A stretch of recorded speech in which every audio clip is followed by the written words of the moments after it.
Well, good afternoon and welcome back to Cayman Conversations. And this is a special edition on a special day. Here we have none other than Danny Coleman from Hazard Management and Mr. John Timmons, the big man from the West for our National Weather Service. Okay, all right. How are you folks doing this afternoon? We're doing good, thanks, Ralph. Really good. It's been a long few days, but we're doing good. Good spirits. It'll be good to get this one out of the way and get back to regular operations, shall we say. Well, we're not only live tonight, but we're live in a storm, which may be a hurricane. John, what's happening with the storm and where is it going or where is it right now? Okay, well, the storm at 4 p.m. this afternoon was 19.1 north, 79.6 west. That puts the storm about 105 miles southeast of Grand Cayman and about 45 miles southeast of the Sister Islands. I think this needs to be updated because around this time right now, the storm is pretty much on top of the Sister Islands right now. It is moving northwest at 15 miles per hour with maximum sustained winds of 70 miles per hour. So this is classified as a peak tropical storm right now. It is very close to hurricane force. 75 miles per hour is hurricane force. And with what we're seeing on satellite images and radar, this is getting to be looking an awful lot like a textbook type hurricane, as it were. The storm, as I say, is moving northwest. It has sped up a little bit. It's sped up from about 13 miles per hour to 15 miles per hour now. And right now, the Sister Islands are going through what is defined as the eye wall for the system. And later on, we will get some of those thunderstorms moving across the Grand Cayman area. Okay. Well, thank you, John. Danny, you're in office, you're in control tower. Where are you and what's happening in your area? So I think we've been in this control center at Hazard Management Office for the last 3 days at this rate. Everything's blurring a little bit, but it's good. There's been a lot going on. We have to always make sure we're sort of preparing for the worst, hoping for the best. And as such, we err on the side of caution, make sure that all the systems are in place. So I think work at Hazard Management started about on Friday. Well, we monitored it last week, but Friday night, Saturday morning, to make sure things are in place. This includes things like shelter planning. It includes like logistics, moving food to the shelters, moving warehousing relief items. A lot of planning goes into, whether we're going to do full activation or partial activation. So just to talk about how dynamic this situation is, it was yesterday at 4 p.m. we were looking at a full activation, given the threat of a hurricane coming between the islands. And of course, by the evening, we paired back and said, actually, the threat doesn't currently warrant it. Let's do a partial activation of the National Emergency Operations Centre, which is about half the numbers of people. We basically just get the cluster leaders in here and the deputies and a few others, regiment, of course. But it just goes to show we've had to pivot quite a lot over the last few days in regards to the response to this. And again, I think the team's working very, very well together. We can always pair up if by chance we need to later on. But our main priorities today, obviously, are on the Sister Islands, making sure that everything's ready to go for surge capacity. Now, obviously, you've probably heard already that the regiment were deployed there yesterday and today. So we've had a number of officers going over there in the last 24 hours. And again, working very closely with our national airline, Cayman Airways have been excellent, helping us with those ferrying. We've also moved some Cuban migrants from Cayman Brac this morning, who arrived this morning to Grand Cayman. So there's a lot of that sort of logistics, airport communications and so forth going on. We are also working with our the Department of Tourism, because of course in the Sister Islands we've got a large number of visitors right now. We did liaise, and we were working with Cayman Airways again on potential evacuation flights last night and for this morning. Now again, that was nothing mandatory. It was more of if anyone wanted to leave the island, the Sister Islands, due to the threat, we would assist them with the flight to get to Grand Cayman, and again work with the tourism department to look at hotels here in Grand Cayman that would be suitable. Now, no one decided they wanted to do that. So again, the process was in place, the ability was in place, but again, there was no take up on that. But again, a lot of communication going on with the hotels in the sister islands, because some people who are on our shore visiting us may not know what the threat is of the sea, and the really dangerous conditions that we have in regards to sea right now. So making sure that everyone's aware that the public education is out there, and everything that we need to get out to the public is communicated in a very timely manner. Yes, thank you. Wow. Well, we're going to switch back to John. John, what happened? I was relaxing fine over the weekend, and all of a sudden now we're in the middle of a hurricane, or storm. Ralph, We you could know have a better than hurricane that soon, by now. and I mean, I didn't expect this, and it just blew up. And maybe you could give us the explanation as to this rapid intensification and what's happening right now, because we are seeing what's happening in Nebraska. Give an update too on what's happening in Nebraska. Well, first of all, let's not use that dirty word called rapid intensification right now, because this one did not rapidly intensify. Okay. It is a system, and it seems as if this year and this hurricane season has not taken it easy on us at all. It's been one system right after the other. Some of them turning into tropical storms. I mean, we had the formation of Helene here, which then went on to do its own thing. We've had Beryl come through, and now we are having this system come through as well. So it has been a very active season, not just active overall in the Atlantic Basin, because this is the 18th named storm, but also in the Northwest Caribbean, and regarding those that are actually impacting the Cayman Islands. We've even had a huge nor'wester at the start of this year. So, it's been one thing right after the other. This system is another one of those systems that forms off of the what they call the Central American gyre. It's kind of a semi-permanent feature, and sometimes what ends up happening is you get a tropical wave comes across and enhances it, and we end up getting a low pressure system forming. That being said, what is kind of unique with some of these systems is that it does take some time for them to get going. So in this particular one, the National Hurricane Center couldn't even call it a tropical depression. But because it was approaching Jamaica, they had to call it a potential tropical cyclone to allow Jamaica to issue its warnings. Okay? And it's now gone past that phase, and it's gone all the way to a tropical storm now. And sure enough, it's now threatening our Cayman Islands and impacting our Cayman Islands as we speak right now.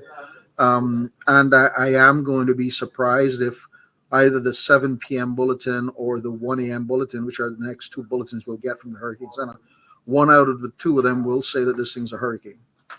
Now, this thing is sitting on top of the Sister Islands right now. So by the time the 7 p.m. one comes, this storm, the center itself, may actually be a little bit west of the Sister Islands. So one of the initial forecasts was for this system to become a hurricane on the way out. And that's looked like it's holding pretty decently, as it were, in terms of when it would form. One of our huge problems with this system right now is the seas. We are forecasting 10 to 15 foot seas with a 3-foot storm surge for the Sister Islands. So everybody should be in safe harbor. Everybody should be in wherever they're riding out the storm. In Grand Cayman, things are a little bit different, but the seas out there are still pretty hefty. The seas are not going to be representative of the winds. The seas are going to be generated by the storm that's in the area, that's pushing seas in our area, in our direction, as it were. All right, so especially our north coast right now should be seeing some decent seas on the north coast, which would be the closest coast to the storm. Okay, great. Thank you, John. Danny, are we seeing any flooding from the rain that we're getting? Is there anything yet? So we have all our teams here at Hazard Management at full partial activation of the NESC. And what they'll be doing throughout the night, any reports coming in about flooding through our call center will be marked on a map. And again, working very closely with those with the mapping team here at Hazard Management. So nothing yet, but I know, again, all our conversations so far with the sister islands, there were definitely a good few big squalls going through, a lot of rain already there. So we had sort of anticipating that will be coming in very, very soon, those reports. But we will be, again, mapping everything here at the office to make sure we've got historical data is always really important. But also, again, that we can respond accordingly. A lot of our decisions will be made on where the biggest risk areas are and what's most impacted.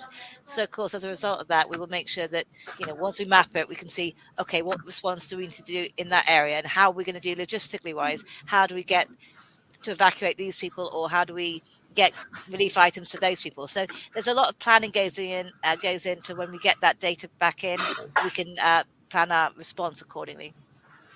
And regarding planning, I'm seeing a level of concern on John and your faces, but I'm also seeing a level of comfort that things are under control. And is this because of all your planning and experiences, and it's now towards the end of the season, or is just you're comfortable with what you're working with and your teams? Ralph, I think obviously we've done this so many times before, just even this year, but over the last few years we've activated and so forth. Yes. We always tend to activate and then pare back. So I think one of the worst things one can do is not activate and then get caught off guard, and as a result, that response is always much more tricky. So here at the Cayman Islands government, again with our private partners as well, we always activate and then we scale back and we scale back. So we're very comfortable right now that the response here is proportionate. But again, if anything should change, we can either scale up or scale down again.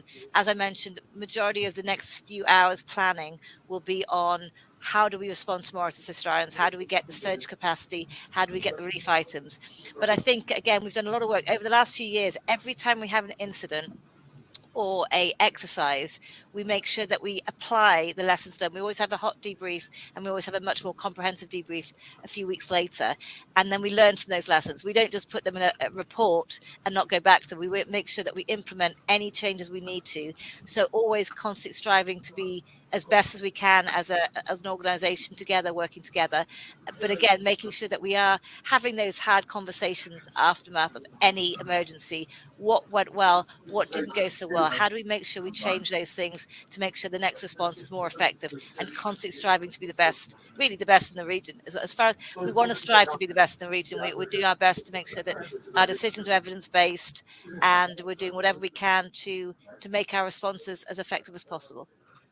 Ralph, I'd also add on that, to be honest with you, let's give some kudos because the National Weather Service and Hazards Management have been added to the Cabinet Office, and really and truly the Cabinet Office has taken this and ran with the ball.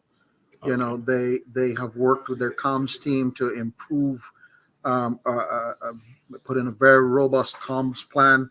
They've worked with the National Weather Service with regards to making sure our radars on much stronger footing and stuff like that. And we even have some staffing to come on board to fill the needs that we desperately have right now. So big kudos to our Cabinet Office and especially the CabSec for all of his support and all the work that team is doing in supporting both National Weather Service and Hazards Management. It cannot be understated what they've done. But definitely emphasize that, kudos. But also the Doppler radar, I think this is one of the things that, is making us one of the best in the region, because it's working. And I have it in the back on my other screen. And I'm showing you it's part of your tools. But yes, can you speak about the Doppler radar? Well, the Doppler radar, when we moved into the Cabinet Office, by that time, the Doppler radar was fairly well aged, as it were. The system had been about 12 years. And we live in a world of what have you done for me lately, so to speak. So a lot of people forget all of the years of no problems with the radar. and they just remember what's been happening recently, where we've had some breakdowns of the radar and what have you. So this gets back to the Cabinet Office and the support work that they do. Special kudos to Ms. Cassandra Morris from the Cabinet Office and the fantastic work that she's done. She got the radar back up and running, got it fully operational by the start of the hurricane force, by the start of the hurricane season. Yeah, not the force. There's a lot of things still in play with the Doppler radar that she's done to put us on a much stronger footing than we've ever been before. Yes. And the level of comfort, of course, comes with that. In the final few minutes that we have here, I want you to get back to your serious task that you're doing. Is it time to let my hair down? We are close to the end of November. I'm not going to comment on your hair, Ralph. Sorry. I'm not going to do that. No, I think it's so important, even with this next 24 hours and 12 to 24 hours, people don't become complacent. Things can change so dramatically. We've seen that in various storms in the past. It's absolutely critical that people stay abreast to official channels. Things can change very quickly. You can go to sleep for an hour and then come out and there's a totally different scenario. So please stay tuned throughout the evening to your radios. Make sure that you don't take any unnecessary risks. If you don't have to be on the road, please avoid it, because again, we do have emergency responders on the road that will need to be getting through the traffic and so forth. So we humbly asking right now the public to stay off the road as of 10 o'clock tonight. We will be liaising with the Governor, the Premier and the DG at some point to talk about the all clear planning for Grand Cayman. But again, that's a little premature right now. So there's a lot of things that go into the all clear, things like the damage assessment that needs to be done, as well as the weather, as well as the risks. So, all those things are happening in the background, but we just want people to stay safe, stay indoors for now, and just stay abreast their official sources. In that regards, Ralph, there are a couple of things that I want to bring up. Number one, for the guys in the sister islands, please understand that the center is expected to cross over the area. And if that center is in the form of an eye, please understand you're not expecting a break from the system for 3-4 hours at the very least.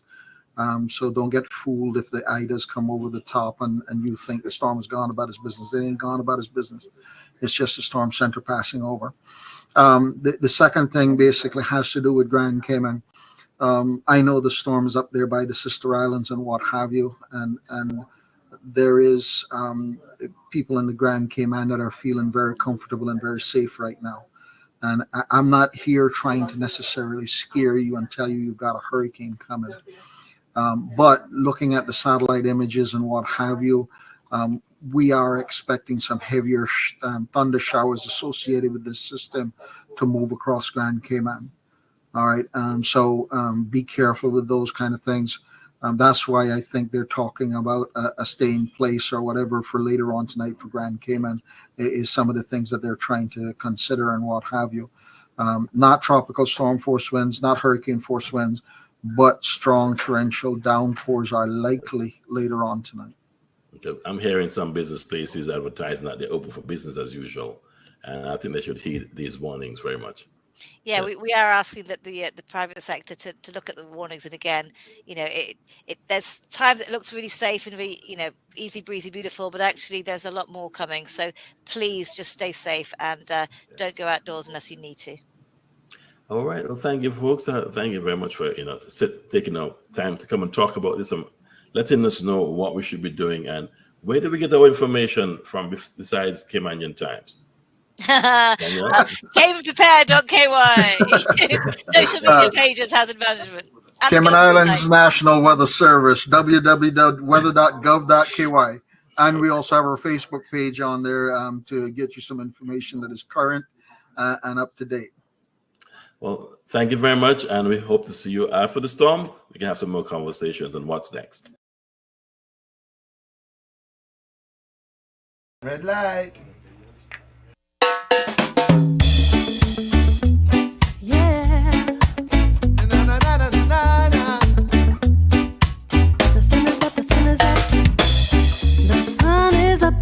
Smiling, another clear blue perfect day.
Yeah, yeah.